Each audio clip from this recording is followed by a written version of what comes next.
Rien de tel qu'un peu d'eau de New York pour nous déboucher les sinus, mais également rien de tel pour débuter une belle journée que de regarder un petit bulletin en lien avec les news ou les rumeurs Marvel.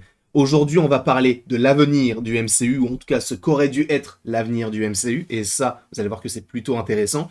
Et on va parler de The Falcon and the Winter Soldier, mais également d'Ant-Man et la Guêpe Quantumania. Hein?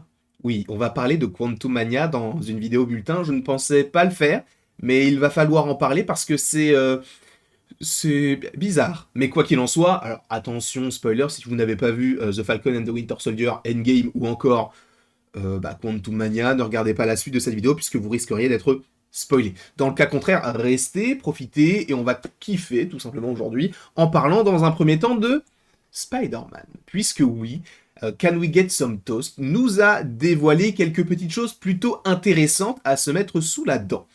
En gros, il a déclaré que une nouvelle trinité était en place du côté du MCU pour la phase 4, 5 et 6.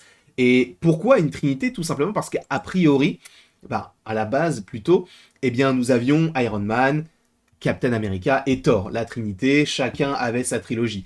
Et la volonté du studio, donc le MCU, c'était de remplacer les anciens par les nouveaux parce qu'en gros ils avaient un petit peu peur du fait que les différents acteurs, notamment Chris Evans ou encore Robert Downey Jr., puissent quitter le navire, sans pour autant avoir de suite par la suite. Donc il fallait déjà implanter quelque chose, donc des petites graines, pendant qu'ils étaient déjà là, pour ne pas que la transition soit trop brutale. C'est pourquoi Spider-Man aurait dû être l'héritage, entre guillemets, de Iron Man. Donc ça, ce n'est pas forcément illogique hein, quand on connaît un petit peu l'histoire du personnage uniquement dans les films. Donc il aurait dû être le nouveau personnage un petit peu rigolo, entre guillemets, et bien évidemment en lien avec la technologie extrêmement intelligente, comme l'était Tony Stark. Nous avions également Captain Marvel, qui aurait dû être un personnage à la fois terre-à-terre, mais également très puissant et cosmique, comme l'était Thor. Alors Thor n'était pas terre-à-terre et ne l'est plus, puisque vous avez vu Thor Love and Thunder, mais en tout cas, ce personnage-là devait être la relève de Thor, notamment avec la scène Endgame où il lui dit I like this one quand il se met face à elle. Donc ça aurait pas dû être une passation de pouvoir, mais en tout cas, Captain Marvel, elle, était prévue comme étant, ou en tout cas aurait été prévue comme étant la successeuse, je ne sais pas comment est-ce qu'on dit, mais en tout cas de prendre la relève du personnage de Thor une fois qu'il ne serait plus dans le MCU, même si lui est le seul de la Trinité qui y est toujours. Et ensuite, donc on a parlé donc de Spider-Man qui pourrait prendre la relève de Iron Man. Nous avons parlé de Captain Marvel qui aurait dû prendre la relève de Thor, mais également de, malheureusement, du coup, Black Panther, qui, par ailleurs, j'ai totalement disparu, mais qui aurait dû prendre la relève de Captain America, donc de ramener ce côté politique et de fédérer et d'être le chef des Avengers. Ça aurait dû être lui. Voilà. Donc je trouve que la Trinité aurait eu de la gueule. Évidemment, Chadwick Boseman est malheureusement décédé, donc on n'aura pas de T'Challa. On peut avoir Shuri, hein. Shuri est devenu Black Panther depuis Black Panther Wakanda Forever, donc ça peut encore être plausible. Mais le fait est que, eh bien, peut-être que les plans ont changé, il y a eu le Covid, il y a eu quand même pas mal d'événements qui se sont déroulés, qui ont fait que les films et les séries ne se sont pas déroulés comme prévu, ne sont pas sortis à la bonne date, sont sortis avant, après d'autres projets, alors que ça aurait dû ne pas être le cas. Bref. Quoi qu'il en soit, la Trinité, la nouvelle Trinité aurait dû être, et peut-être que ce sera toujours le cas, avec Spider-Man, Captain Marvel et Black Panther pour remplacer respectivement Iron Man, Thor et Captain America. Même si Thor est toujours dans le MCU, je le rappelle. Ensuite, je vais garder la news comme toute manière à la fin, parce que elle est incroyable. Enfin, incroyable, peut-être pas, mais peut-être que je vous le survends. Mais elle est très très drôle. Tu te dis, les gars, vous n'avez pas réfléchi une seule seconde. Mais ce n'est pas le sujet. Là, on va continuer avec The Falcon and the Winter Soldier. Puisque je ne sais pas si vous le saviez, mais en gros, The Falcon and the Winter Soldier, du coup, dans la série, on te parle du sérum de super soldat qui va et qui vient un petit peu partout, etc. Et que, voilà, on se l'injecte et boum, avec les Flag Smashers. Sachez que l'histoire aurait dû être totalement différente. A priori, et ça a priori été confirmé par ailleurs, mais normalement, en fait, on aurait dû te parler d'une sorte d'épidémie qui, eh bien, aurait dû propager une sorte de virus, etc. Ça aurait dû être assez glauque, mais évidemment, il ne pouvait pas se permettre de sortir ce genre de programme en 2021 notamment. Pourquoi? Parce que c'est exactement ce qui s'est passé avec le Covid. Et il y a eu quand même pas mal de morts, donc Étant donné qu'eux, ils n'en ont pas écrit pour le Covid, puisqu'ils l'ont écrit bien avant que tout ça se déroule, ils se sont dit, bon, par respect, on ne peut pas écrire quelque chose en lien avec ça.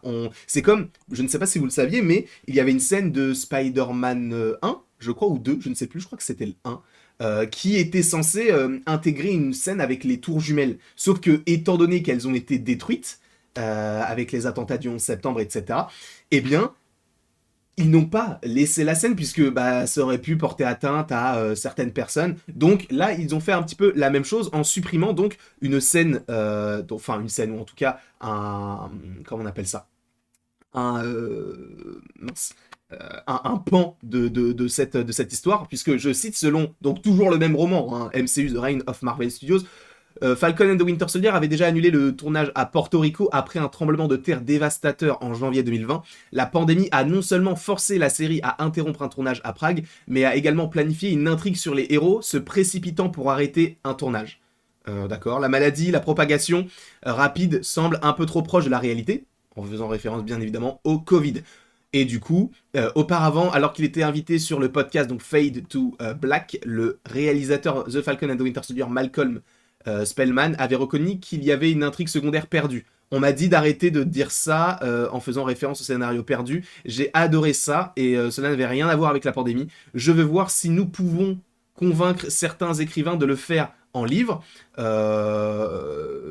Et voilà, on m'a dit d'arrêter d'en parler.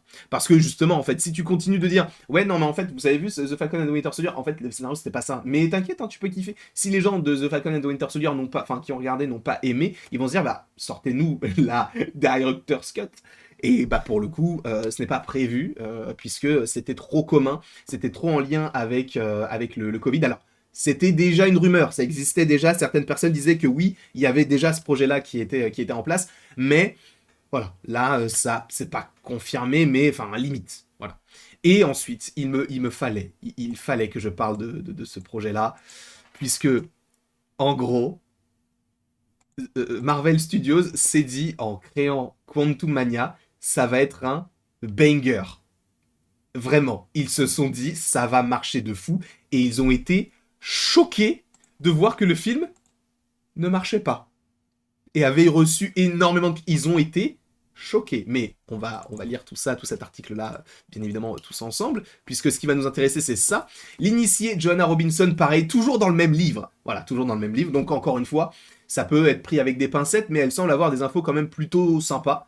Marvel Studios est conscient de ce qui arrive à leur marque, d'après ce que j'ai compris, après avoir parlé à certaines personnes, c'est que Quantum Mania les avait vraiment secoués. Je suis sûr que Secret Invasion les a encore plus secoués, mais Quantum Mania l'a vraiment fait.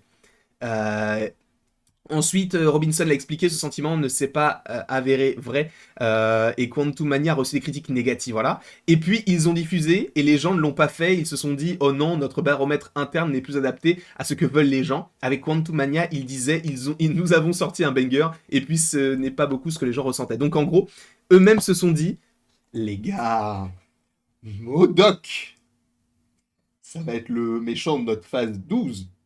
Il va être incroyable. Quoi? On reprend Yellow Jacket. Vas-y, c'est pas grave. On reprend Yellow Jacket. On va mettre Kang qui se fait attaquer par des fourmis. Quoi Kang? C'est le méchant de notre future phase? Ah, c'est pas grave, vas-y, on met ça. J'ai vraiment hâte de... Enfin, j'aurais bien aimé vivre ce moment-là où on aurait appris comment est-ce qu'ils ont fait pour choisir tout ça. Mais bref, quoi qu'il en soit, je vous remercie grandement d'avoir regardé ces différentes petites rumeurs, news, etc. Je vous remercie beaucoup. N'hésitez évidemment pas à l'aimer, à la partager, à la commenter, à vous abonner si ce n'est pas déjà le cas. Il y aura quand même pas mal de vidéos, je crois, aujourd'hui, donc accrochez-vous. C'est un conseil hein, que je vous donne. Et après tout ceci, il ne me reste plus qu'à vous dire à la prochaine pour la prochaine.